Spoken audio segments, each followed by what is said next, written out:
So guys, you want to go to Google and then type in GIMP and then click on downloads right here. We should now be on the GIMP downloads page. Scroll down and then select the orange button, download GIMP x86-64 directly. It's now going to start downloading, just wait for this to load. Once that's been downloaded, you want to click on it. You could install it for yourself or you can install it for all users on the computer. I'm just going to install it for myself. I'm going to select this option. Select customize. You can go through all of this, license terms, click on next. You can choose the folder where GIMP will be set up in and then click on next. You can choose what you want to install. For me, I'm just going to install everything.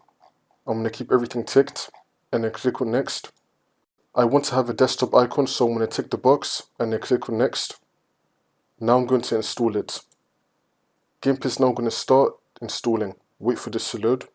You can tick the box to launch GIMP, click on finish, and GIMP will now launch automatically, and we should now be on GIMP.